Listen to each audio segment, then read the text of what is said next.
and welcome back to Kenji's Cocktail Kitchen. I'm Kenji, this is my kitchen.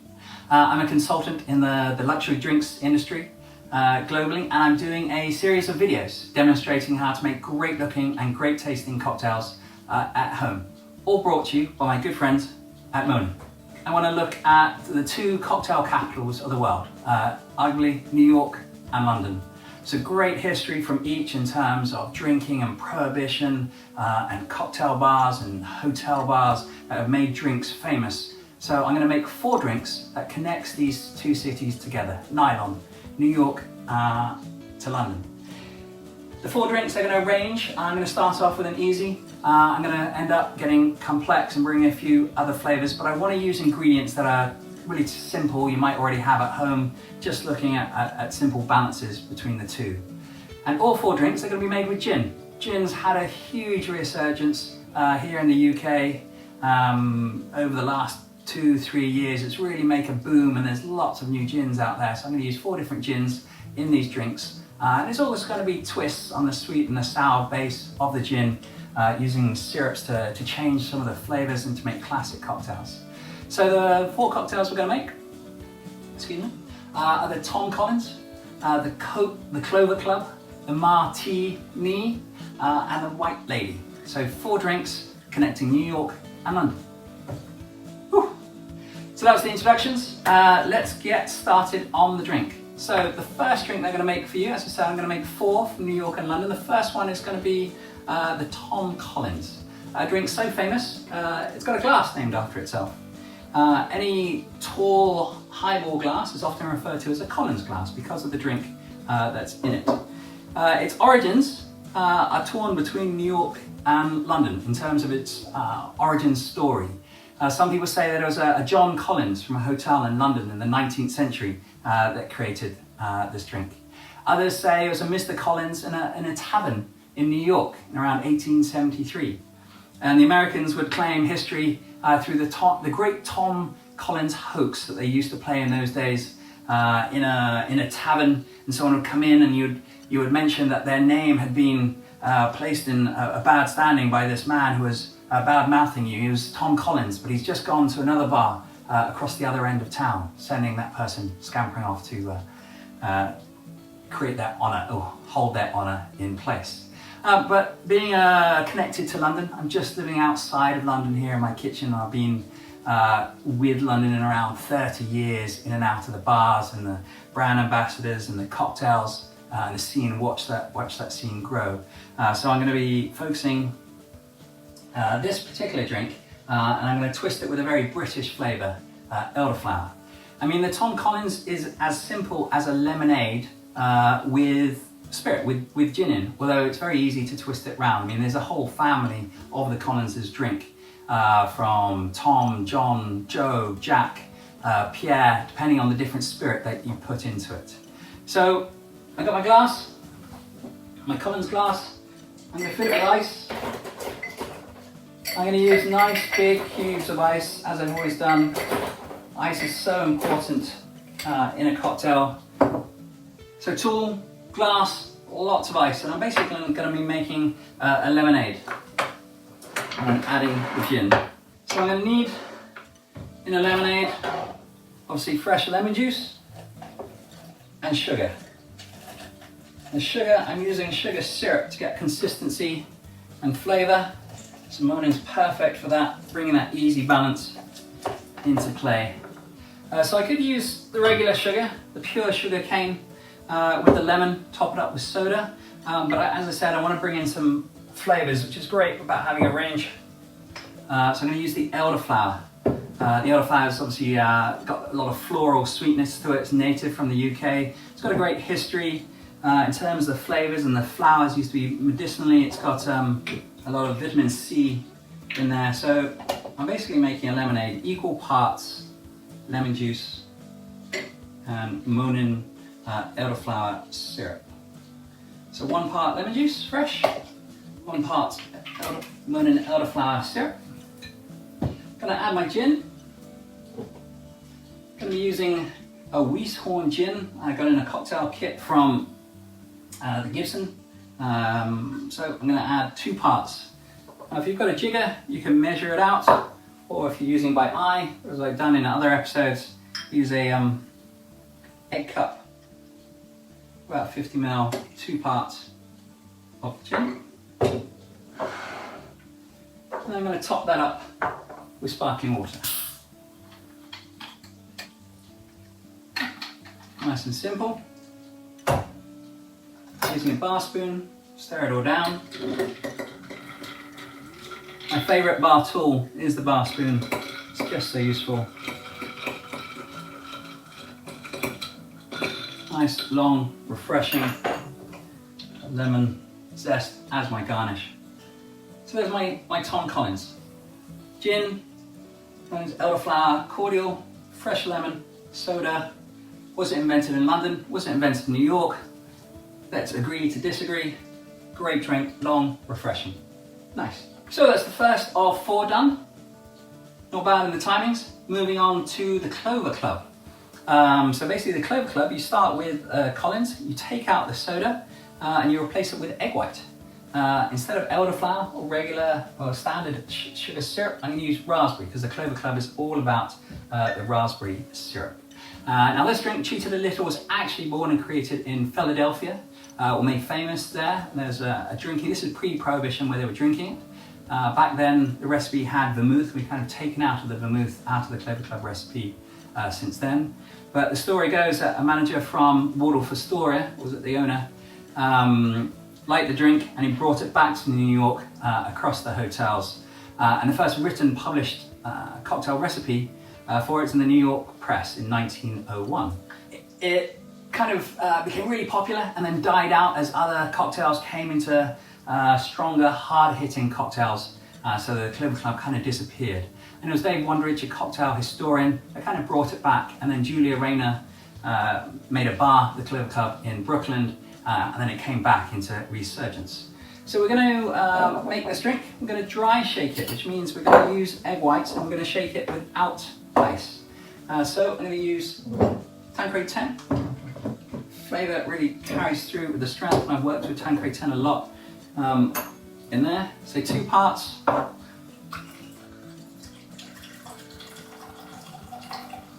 Of your gin. I'm going to use, obviously, MONIN's raspberry syrup. 1 part. I mean, I do love raspberries, and fresh raspberries obviously very delicate, and the flavour is so intense. But there's what I didn't know about raspberries is there are over 200 types of raspberries. I was speaking to the MONIN guys earlier, and they were telling me there's only 2 really even these days, and there's 870,000 tons of raspberries every year used worldwide. That's a lot of raspberries. I think it's a very popular flavour, really brings out the sweetness. So we got the raspberry, the lemon juice, and then egg white. We used egg white last week. If you don't want to use egg whites to get creaminess, to get foaminess, you can use aquafaba, which we'll use in the next drink, which is basically chickpea juice or water. Or in one of the drinks I'm going to use Miss Better's Bitters, which is a foaming agent. Once again, it's vegan friendly. But for this one, because I want a lot of the foam, I'm going to use a fresh egg.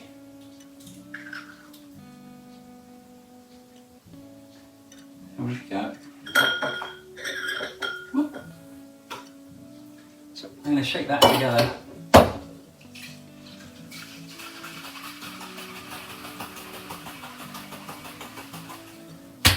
You get a lovely colour from the raspberry, but you get a lovely foaminess and the smell. And then I'm going to add ice to the drink and shake it again and serve it up.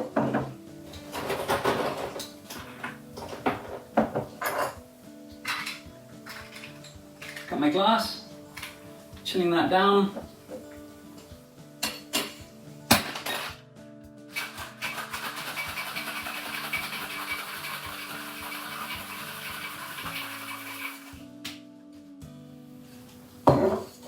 So you might have noticed I made everything in the smaller part of a 2-part shaker, but I'm going to leave it because of the foam and all the extra, and then I take it out of the larger part of the shaker. Now I've got a large, kind of a cross between a martini and a rocks flask. So I've been chilling it down. We can leave it in the freezer. I'm going to put a nice large ice cube in there. Talked to about before is using yogurt pots or molds to create nice big ice blocks. Strainer.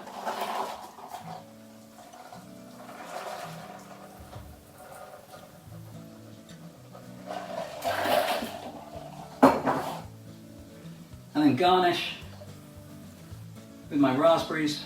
I've got fresh raspberries. Just top off that colour.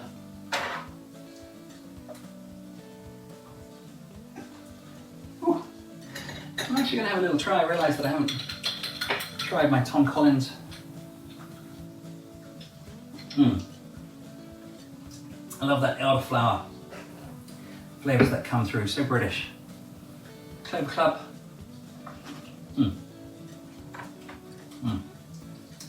Love that raspberry, that dryness, that tart, and the balance there, and the frothiness of the egg. So, drink number 3, the MarTEAni. Technically not a martini. There's no vermouth, but obviously the tea and the play. It's a great British drink. Well, I think of tea as British. The British drink so much tea and the connections there, but it's actually created by a New Yorker, Audrey Saunders, in 2000. So the connection there, the British flavours were made by a New Yorker. She originally used Earl Grey, so it's an Earl Grey MarTEAni, and you can steep Earl Grey leaves. Obviously play around with it in gin and the amount and the length you have. I'm going to use MONIN's Green Tea Concentrate. I really like it because it's quite low in sugar, there's no artificial flavours, so it brings a lot of that green tea, slight twist on it, flavours coming through from here. So, shaken cocktail, going to use a cobbler or a 3-piece shaker.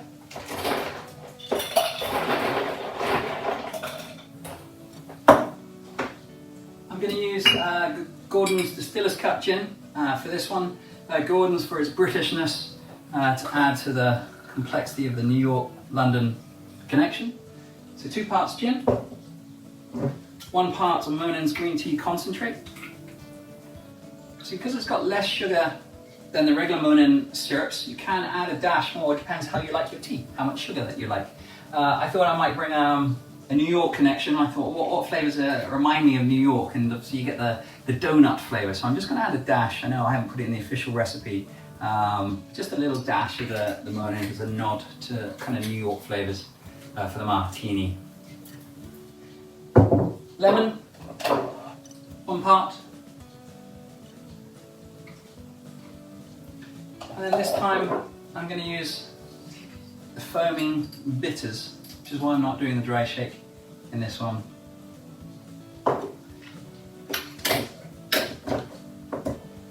My glass, chilling down.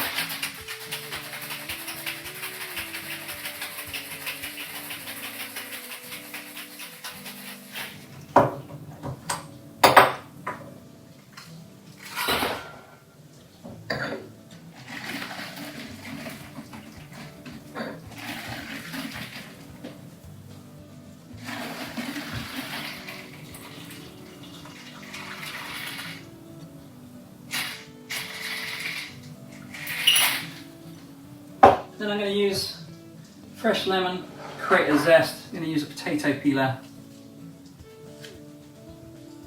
Trim off the sides, make little diagonal cuts. So I get a nice zest of lemon. Little twist. So that's the MarTEAni.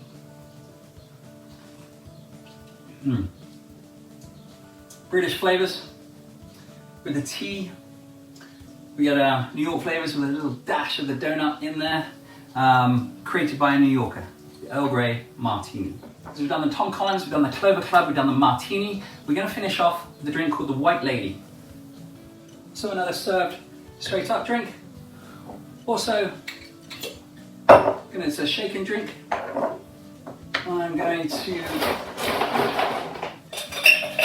pour my cobbler shaker with ice.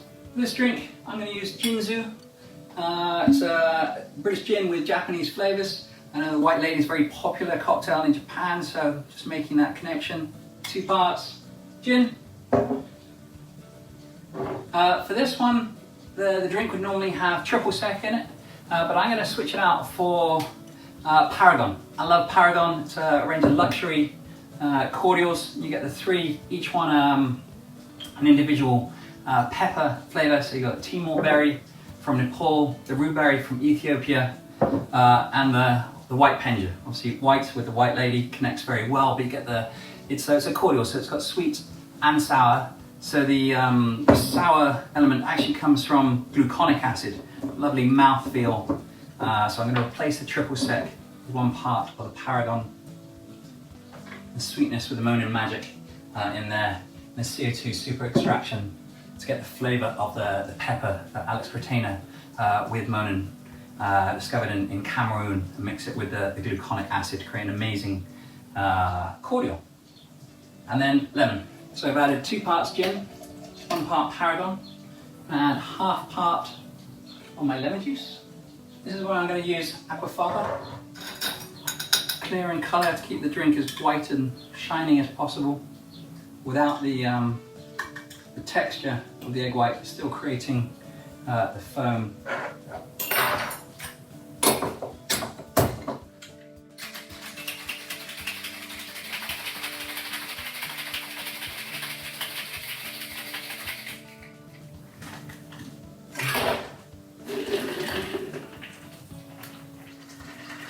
Hopefully you can see that foam. Actually going to garnish that dehydrated orange slice. So there we have the White Lady. So it's a very London drink in terms of who invented it. There's 2 stories, 2 parallel stories, both involving a Harry. There's a Harry Clinton from London. First came out with the name of the White Lady in 1919. The recipe's changed till he published it, released it in 1929. Some people believe it was the Harry Craddock in the Savoy Cocktail Book in 1930. So both in London, now popular elsewhere. We had the MarTEAni with the green tea concentrate. We had the Clover Club with the raspberry. So here I used egg white, here I used Better's Bitters, and here I used aquafaba. And let's not forget the humble Tom Collins. So 4 cocktails, connecting London and New York, a little bit of history, a little bit of detail, bringing some of the flavours through from the MONIN syrups to get a range of drinks, but all using gin, all using lemon and different individual flavours to really bring it up. So I hope you enjoyed that episode of Kenji's Cocktail Kitchen. I hope you've enjoyed the journey here between London and New York. Until next time, cheers.